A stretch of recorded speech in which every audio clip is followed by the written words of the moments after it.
Brianna Nowlan joins us from Taste Recovery, the online directory for sober living homes nationwide. She talks about her treatment process and recovery and how it led her to creating Taste Recovery. Taste Recovery was founded to support those seeking a safe refuge and a new start. The definition of taste is discovered through experience. With her knowledge of what sober living homes are out there, they hope to give you the best options to rediscover yourself. Enjoy. Welcome to the Illuminate Recovery podcast. We shed light on mental health issues, mental illness, and addiction recovery, ways to cope, manage, and inspire. Beyond the self-care we will discuss, you may need the help of a licensed professional. My name's Kurt Nider. I'm a husband, father, entrepreneur, a handyman, and a student of life.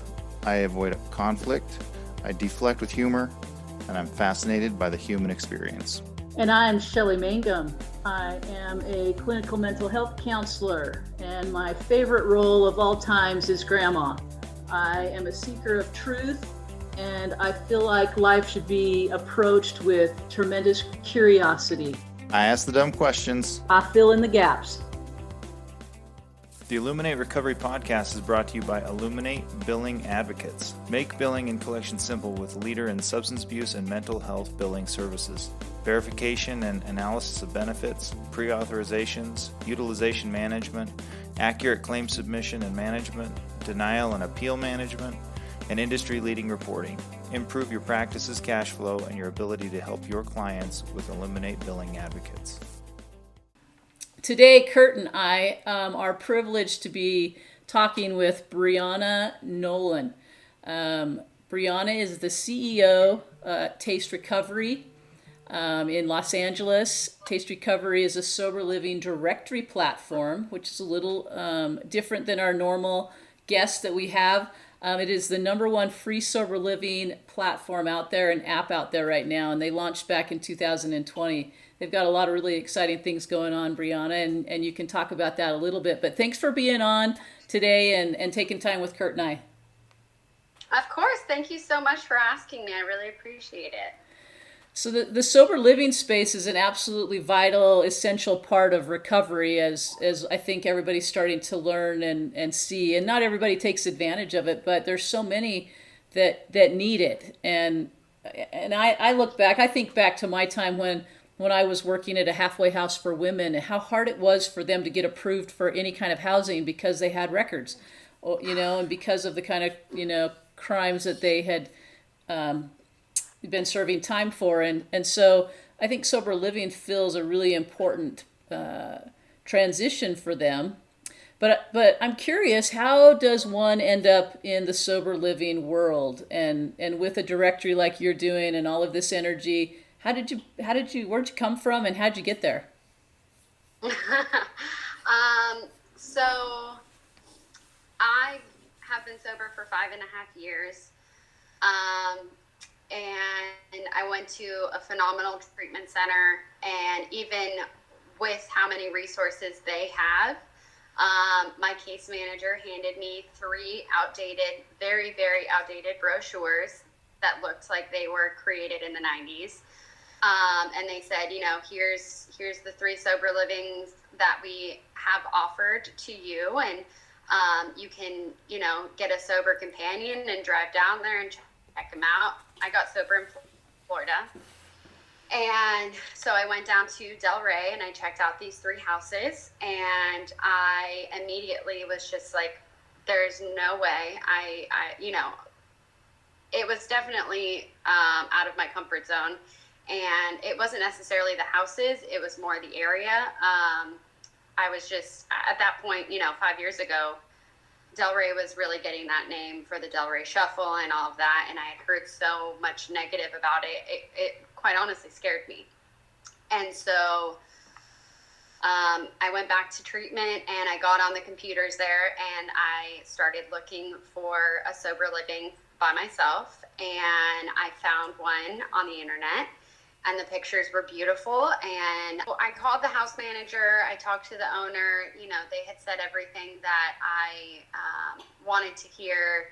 They told us that they take us out on outings and go jet skiing, all sorts of stuff that sounded like fun. And that's kind of what I was looking for. I didn't know necessarily by the time I got out of treatment if I really wanted to be sober. And I got to this house, and my first 2 weeks there, I had already several friends from treatment who had passed away from an overdose. And I, got in a lot of fear. And I started to do what I was supposed to do. And I got a sponsor, and I did all of these things. And I slowly realized that the house that I was at was not anything that they said they were. Our house manager was using. She would drive us in the van to meetings, and our house owner, he lived in New York, and he did not listen to us when we told him that she was getting high and that we were kind of pretty much in danger. And because he didn't listen, it kind of was this ripple effect of other people in the house not really caring about their sobriety anymore. And so, I luckily at that point had already experienced a great deal of fear in my own sobriety. And so I really stuck to, my meetings. I was going to 90 and 90, and the other, I'm not going to say all of the women in my house, but, there was a significant amount of women in my sober living that just kind of stopped caring because of who was managing the house. And eventually I ended up leaving, and I went back home to California, and my parents found me a sober living out in San Clemente. And, I talked to that house owner for probably a couple of hours before I decided on this house. And she, now I actually have experience in sober living. And so I know what questions to ask and what's important to me, such as how long do the women in the sober living have sober? What is the house manager like? How long does she have sober? Does she work a good program? How do you decide who you want to be in your sober living? All of these questions that I didn't know I needed to ask at the first place. And, she had a phenomenal house, and I ended up staying there until I was 13 months sober. So I like to tell that story because it really, for me, it showed that if you go to a house that doesn't care about your sobriety, and if there's no oversight and no accountability, the other women in the house are usually going to also start relapsing. And when they're, from my other experience, the house owner was there every single week. We did house meetings with her. She did check-ins with us constantly. We were, held accountable. We did chores, all of these things that taught us so many good habits in our early year of sobriety. And, most of the women in that house are still sober today. And so, just as I kept growing in my sobriety, I realized, there was nothing like Taste Recovery out there. There was nothing where I could shine light on the good house that I went to and also kind of expose the bad house I went to. I had a lot of guilt that I left that sober living and that there were still women going there. And, I was the first person that went there from my treatment center, and then my treatment center kept sending women there. And I called them and I told them what happened and what was going on. And eventually they stopped sending people there, and that house ended up getting shut down. But I just felt like there was so much more that I could do. And so that's kind of, where my own personal experience started this idea, as well as I had a friend who owned 2 sober livings out here in Orange County, California. And, we constantly were talking about why is there not a place where people can go and find houses, not just in California, but all over the country? And, in these small little towns where people don't have resources, they don't know anybody who's gotten sober before. And I think for myself, especially, I come from a family who is well versed in AA, and they knew who to ask, where to help send me to and all of this. But, in places like Arkansas or, Oklahoma, where, it's a small little town and they're the first person in their family to finally get sober, they don't have resources. They don't know who to call. They don't know where to go. And I think that's really what we're trying to do here. I'm trying to get houses all over the country in, cities, in towns, whatever. So that way everyone has a fair chance of getting sober, finding a place that is within their budget. There's sober living cost $150 a week, and there's livings out there that cost $10,000 a month. There's all sorts of houses out there, but there is something out there for everyone. It's just a matter of how to find them, right? So, people can log on to Taste Recovery. They can find, LGBTQ houses. They can find houses that are, if you have a child, you can find a house that, will take you and your child. If you have a pet, whatever it is, like, there is a filter for all of it. And we just want to help people find a house that best suits them. And, that's really where it came from. We're just, personally, I'm sick and tired of hearing the horror stories and not being able to do anything about it. Obviously there's a lot of incredible houses out there. But the bad houses are giving sober livings a bad name. And I want the good houses to be on Taste Recovery and to get those good reviews, and have the opportunity, to shine light on them and to give them good exposure, so that families of these addicts, are like, hey, let's send our child here.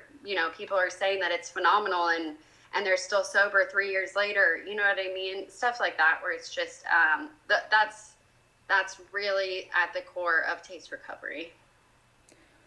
Yeah, those sober living, I'm not super familiar with them, the same way that you are, but that's such a critical kind of time, as far as you've put in a ton of money, a ton of effort into this, the front end of recovery. And this is such a kind of pivotal period where you either really solidify and turn your recovery, kind of transition your recovery back into your regular life. And what a disservice to go to a place where there's drugs, right? I mean, What a shame. So to be able to avoid that entirely obviously seems essential. As obviously you're highlighting kind of some of the better ones, how do you really protect people from those bad ones? I mean, essentially, you just need somebody on the system, right? Somebody that's on the platform has a type of a rating. Anybody who's not is just up in the air, right? Correct. So, what I like to tell people is I hope that eventually this platform gets to be incredibly big, to where if someone mentions sober living, it's synonymous with Taste Recovery. And therefore, if a sober living isn't on Taste Recovery, it's probably because they don't like the transparency that we offer. And therefore, they're probably doing something shady, and you wouldn't want to go to that house anyways. I've talked to hundreds, if not thousands, of sober livings at this point, and I can usually tell their intentions the second I mention that we offer people to leave reviews. The second they say, oh, no, there's reviews, I don't want to be on something like that. It's very clear that they don't want people to know what's going on, and that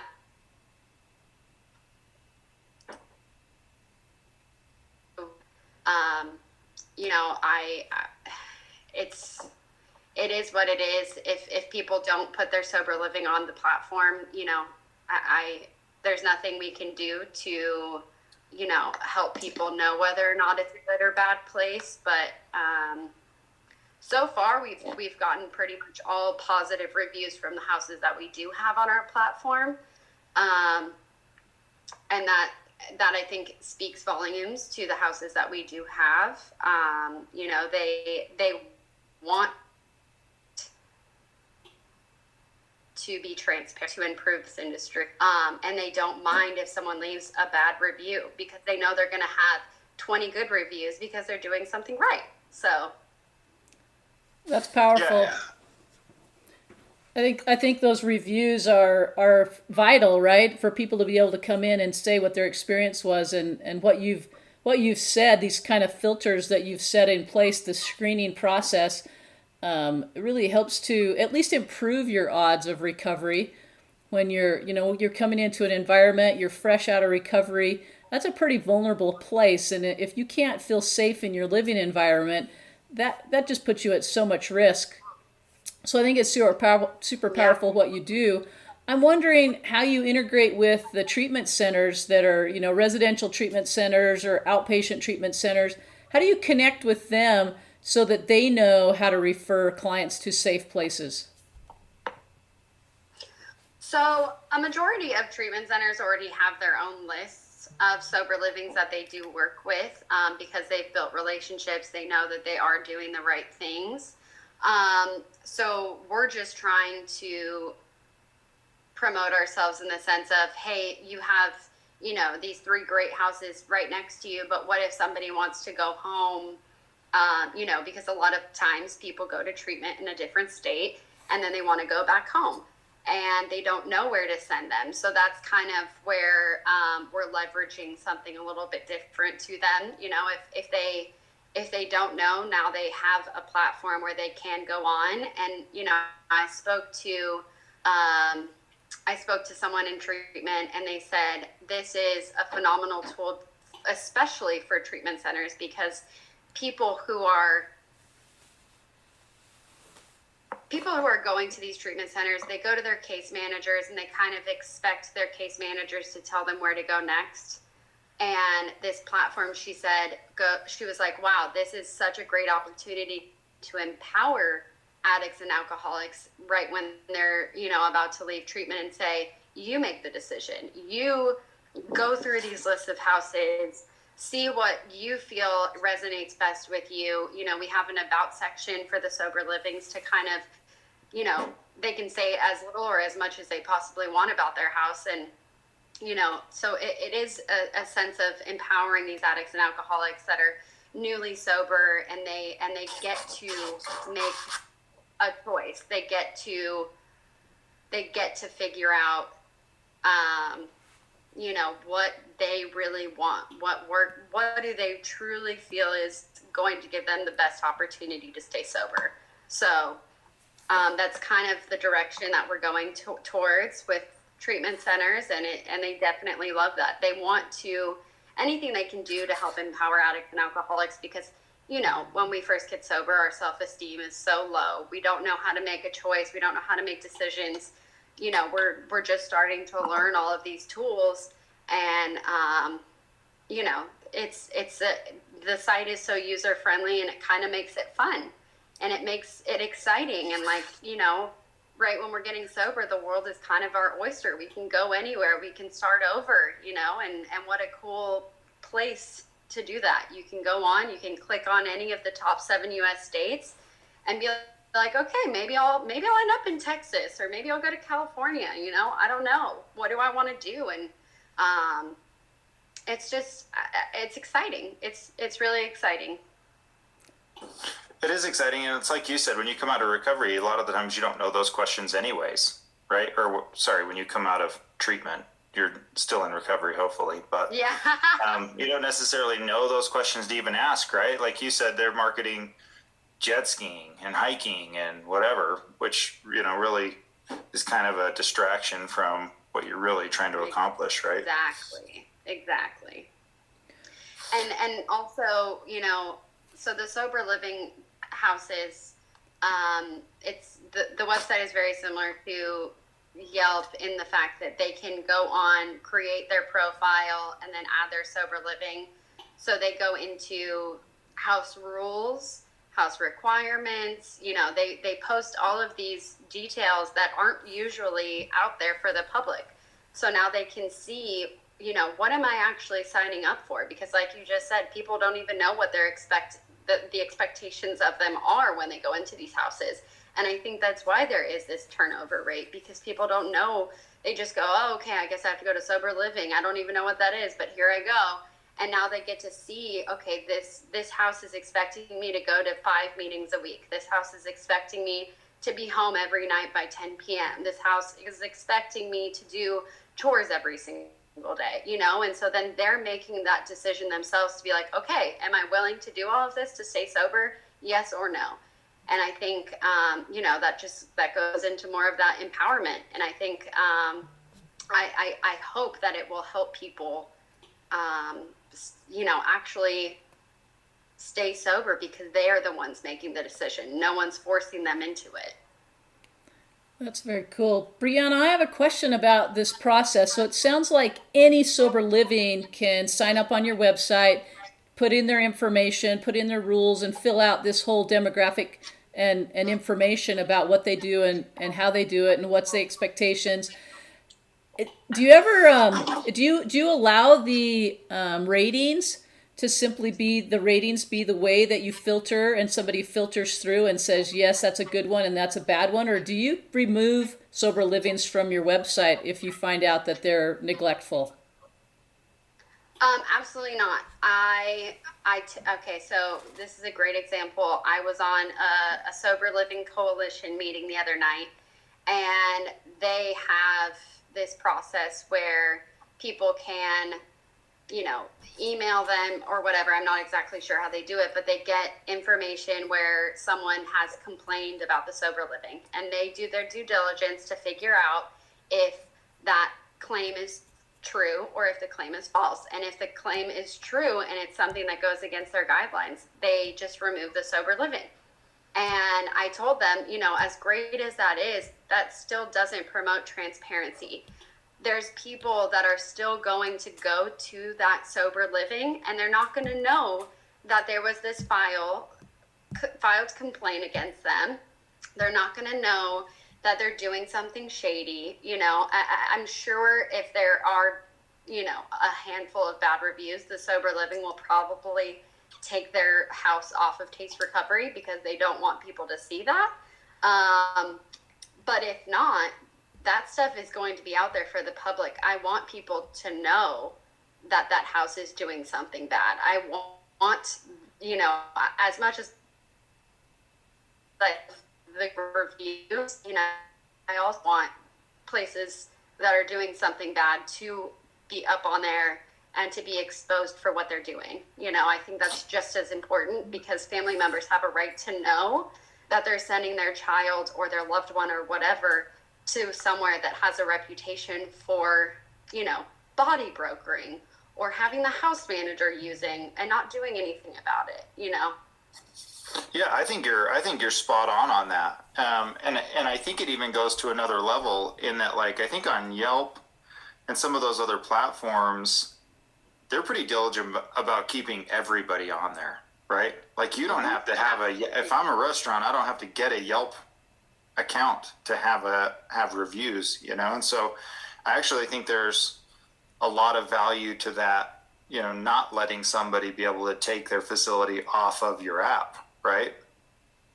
Or going to the extent where you're going through and you're putting on everyone that you can find, whether or not they have information or not. I'm sure there's, some relationship there with the facilities that you do have, because obviously you got to figure out how to make money as a business. But I think the way they do that is there's just different levels of exposure, right? The ones who are on the platform that are working hard to get good reviews and all that kind of stuff, obviously they're going to get better exposure naturally, right, because they have the good right. reviews. So I think the transparency thing is super powerful. So Where do you go from here? As Taste Recovery, what is you mentioned you're in 7 states. What's kind of the goals from here, and how do you move forward? So currently we have about 300 sober livings on the platform in 32 states. And tomorrow we are launching our crowdfunding campaign, so that way we can raise awareness at a national level. Our crowdfunding campaign it exposes a lot of the bad side of sober living homes. If you're not in this industry or you don't have a loved one who has gone through it, most people have absolutely no idea what is going on and why this resource is so incredibly powerful and needed. And how lucky they are that they don't have to go through this. And so we're just trying to kind of share what's going on, because most people are not willing to do that. Most people, this has been going on for a long time, and a lot of people don't want to share about it. They don't want to open their mouths at the risk of people, saying something about them, or, whatever it may be. But, the page it exposes, like I was saying, the fact that sober livings are, bribing their clients. There's fraud. People are using in these houses. People are dying in these houses. And this industry is desperately needing transparency, and it's desperately needing choice. And by choice, I just mean, the house, the platform has 300 sober livings on there, and therefore, they're not just being handed 3 brochures. They have 300 houses to look at and see where they can go.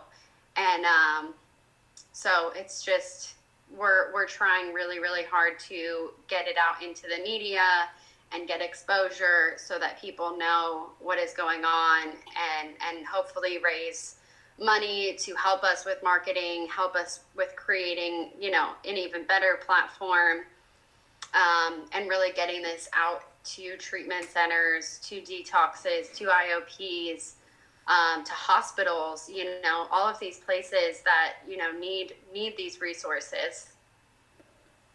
And then from there, it just depends on if we raise the funds or not. But, we're not going to stop regardless. We know now, after doing this for, almost a year, that pretty much every single person I speak to in this industry says this is so needed. This is exactly what this industry has been waiting for. If anything, I hope that the sober living owners that are doing something bad, they can see that, if they want to change, they can. And, we're going to hold them accountable to it. This platform is going to push people to do better. And that is powerful. I'm wondering, Super powerful. very powerful. I love that concept and what you're doing. How does Taste Recovery, you kind of talked about this a little bit, but how do you fund this platform and the work that you're doing? I know that you get donations. Do you have other funding sources? So currently, I have one investor that has helped fund everything. Our business model is exactly like Yelp, where a business can promote their business on Yelp. It's the same thing as on Taste Recovery.